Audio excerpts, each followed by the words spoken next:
A continuación, desarrollaremos algunos conceptos sobre los estudios técnicos, flujos de beneficios y costos de un proyecto o inversión.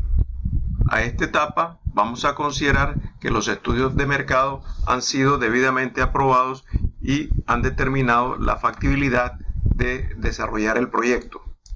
¿Cuál es el objetivo y la generalidad del estudio técnico?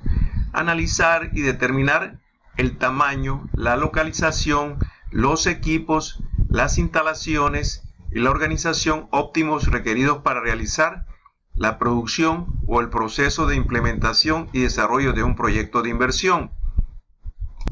Veamos por consiguiente las partes que conforman el estudio técnico.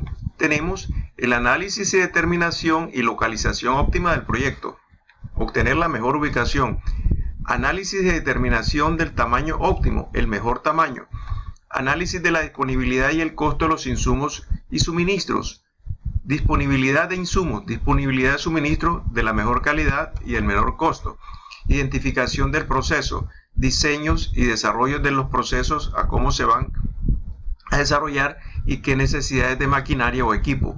Y finalmente, el último paso sería la determinación de la organización humana y jurídica que se requiere para la correcta operación del proyecto. Luego de culminar el estudio técnico, se concluye que existe un mercado potencial y que tecnológicamente no va a existir impedimento para llevar a cabo el ejercicio del proyecto. Luego viene la parte del análisis económico, el cual determinará el monto de los recursos necesarios para realizar y desarrollar el proyecto, el costo de operación del proyecto, entendiéndose el costo de los procesos productivos, operativos, administración y ventas. Conociendo un poco el detalle de los costos operativos, tenemos que incluir en esos costos los costos de materia prima, mano de obra, envases, empaque, costo de energía eléctrica, agua, combustibles, costo de control de calidad, costos de mantenimiento, cargo de depreciación y amortización de las inversiones, otros costos como detergentes, uniformes, costos para combatir la contaminación, etc. Identificando los costos de administración están los salarios del gerente, contadores, auxiliares, secretarias, gastos de oficina, gastos de direcciones, planeación, investigación, recursos humanos, finanzas, etc. Y se incluyen también los gastos de depreciación y amortización correspondientes relacionados a los gastos de administrativos. Es importante considerar también dentro de los procesos de inversión, de proyectos de inversión, el componente capital de trabajo. Y la definición más básica de capital de trabajo lo considera como aquellos recursos que requiere la empresa para poder operar. En este sentido, el capital de trabajo es lo que comúnmente conocemos como activo corriente, el efectivo, las inversiones a corto plazo, la cartera y los inventarios. La empresa, para poder operar, requiere recursos para cubrir necesidades de insumos, materia prima, mano de obra, reposición de activos fijos, etc. Estos recursos deben de estar disponibles a corto plazo para cubrir las necesidades de la empresa a tiempo. Para determinar el capital de trabajo de una forma más objetiva, se debe restar de los activos corrientes los pasivos corrientes. De esta forma obtenemos lo que se llama el capital de trabajo neto contable. Inversión total inicial. La inversión inicial comprende la adquisición de todos los activos fijos, tanto tangibles e intangibles, necesarios para iniciar las operaciones de la empresa. ¿Cuáles son los activos tangibles o fijos? Son los bienes propiedad de la empresa como terrenos, edificios, maquinaria, equipo, mobiliario, vehículos, herramientas y otros. Y los activos intangibles son las marcas, patentes de invención, diseños comerciales o industriales, nombres comerciales, asistencia técnica o transferencia de tecnología, gastos preoperativos de instalación y puesta en marcha, contratos de servicio de luz, agua, etc. Y con estos datos de gastos administrativos, gastos operativos, constituimos y formamos los flujos de costos e ingresos. Y tenemos dos flujos, los de costos, que incluyen los costos de inversión y los costos de operación, y los de ingresos. Y por supuesto tenemos el flujo neto, que al final va a ser igual a los ingresos menos los costos. Los costos que se deben de contemplar son los costos en el que debe incurrir el proyecto para garantizar su instalación en la fase de inversión y su operación y mantenimiento durante la fase de desarrollo del proyecto. Por consiguiente, los costos de inversión serán los terrenos, las construcciones físicas, la maquinaria de equipo, el capital de trabajo y otros. El flujo de inversión se elabora para el horizonte económico del proyecto. La inversión inicial empieza en el año 0. Al completarse cada ciclo de vida útil de un activo, se hace la inversión de reposición. Los valores residuales se recuperan al fin del horizonte proyectado. Veamos un ejemplo de flujo de inversión: concepto, terrenos, maquinaria, equipo, mobiliario, capital de trabajo, construcción, estudios y total de costo de inversión. Aquí tenemos los valores de los terrenos, maquinaria en el año 0, la construcción y el total de costo de inversión en el año 0, y en el año 1 tenemos otros costos de inversión relacionados, los cuales suman 920 y que incluye además el capital de trabajo con un valor de 90. En el año 5 se dan costos de reemplazo y en el año 6 tenemos otra inversión en maquinaria que posiblemente sea un reemplazo de la maquinaria. Los costos de operación y mantenimiento incluyen los insumos materiales, recursos humanos, los servicios a la inversión, como agua, luz, etc., alquileres y arriendos y otros. El flujo de operación se elabora para el horizonte económico del proyecto a partir de la puesta en marcha. Se incluyen los costos de operación y mantenimiento para cada año. Generalmente estos costos van subiendo a medida que se estabilice la producción con la utilización plena de la capacidad instalada. Vemos un modelo de flujo de operación. Ponemos el horizonte del proyecto de 10 años y qué conceptos aplicar. En este caso, materias primas y materiales, mano de obra directa, mano de obra indirecta, gastos de mantenimiento, gastos de administración y total de costos de operación. Totalizamos todos esos flujos. Aquí tenemos un flujo de efectivo de un proyecto de inversión sin deuda. Tenemos una inversión inicial de menos 470.000, un capital de trabajo en el año 1 de 28.500. Tenemos una línea de ingresos a lo largo del desarrollo del proyecto de los 10 años.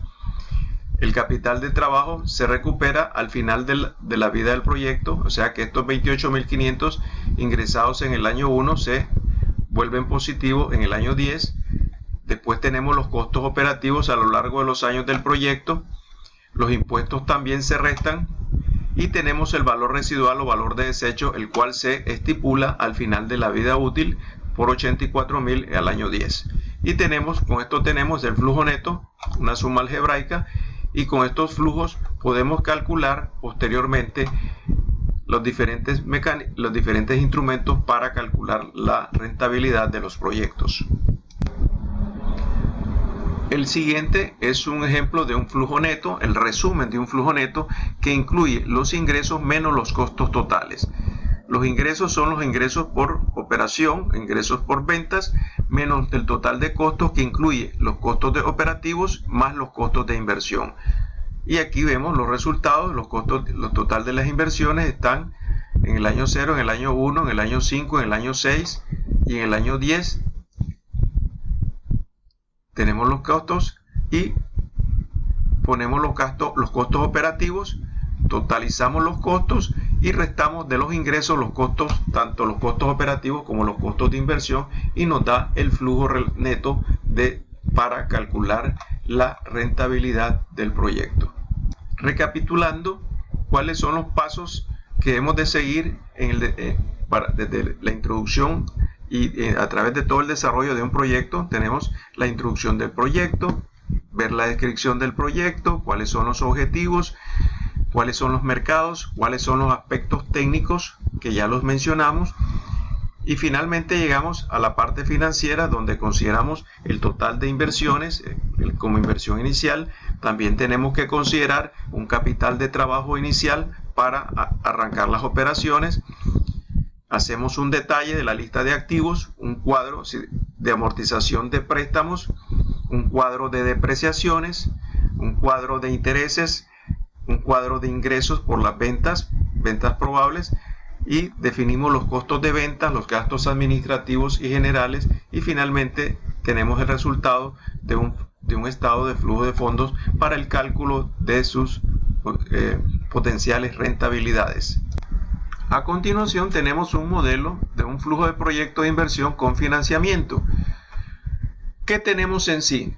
Tenemos la inversión inicial, tenemos capital de trabajo, tenemos, igual como en todo, la línea de ingresos, tenemos los costos operativos y depreciación, los impuestos se restan a las utilidades, el valor de residual se pone al final del periodo de la vida útil, que es el periodo 10, y tenemos un flujo neto inicial. Luego incorporamos el préstamo, en este caso el préstamo es de 329,000, incorporamos en términos negativos las amortizaciones al préstamo e incorporamos con signo negativo los costos financieros, y finalmente nos da una diferencia en cuanto al flujo del accionista, que tenemos de 141,000, y los flujos totalizados mediante suma algebraica de los flujos netos que quedan al final de cada uno de los periodos. A través del estado de resultados de un proyecto de inversión, el cual implica una estructura básica como ingresos por venta menos costo de los bienes vendidos y su utilidad bruta, sus gastos operativos, sus gastos de venta, sus gastos generales, sus gastos por depreciación, sus gastos operativos en total, sus utilidades antes de intereses e impuestos, sus utilidades netas antes de impuestos, aplicándole los intereses. Al final de la línea, cuando estamos desarrollando un estado de resultados en un proyecto de inversión, vamos a tener la utilidad neta después de impuestos. En este caso, al final, este flujo, dependiendo del número de años de la vida del proyecto, proyectamos las utilidades netas como parte de los flujos netos de efectivo. A ese flujo de utilidad neta tenemos que sumarle el valor de la depreciación. ¿Por qué le sumamos los valores de depreciación? Porque la depreciación se pone en los estados de resultados como un gasto para efectos fiscales, para disminuir el cálculo de los impuestos sobre la renta. Sin embargo, no es una salida de efectivo, y por supuesto que ese valor de depreciación se lo tenemos que sumar al flujo de las utilidades después de impuestos. Aquí tenemos otro modelo de flujo de efectivo. Tenemos una inversión inicial de 160,000, tenemos la utilidad neta, tenemos, sumando la depreciación, tenemos el capital de trabajo, el cual se suma al final de la vida económica del proyecto, en este caso $30,000, y tenemos valores de salvamento, valores residuales del camión, de la bodega, el mobiliario y equipo, los cuales se ponen también al final del periodo de la vida económica del proyecto. Y finalmente ponemos el impuesto sobre la renta al final de la vida útil del proyecto, y tenemos por consiguiente un flujo de fondos netos donde se incluye la inversión inicial y los flujos netos obtenidos de esta proyección. De esta forma concluimos el estudio técnico, cómo se elabora en términos generales el estudio técnico y modelos de ejemplo de diferentes flujos netos de efectivo que se utilizan para encontrar la rentabilidad de los proyectos, y los cuales nos ayudan a visualizar en qué tipo de inversión vamos a decidirnos.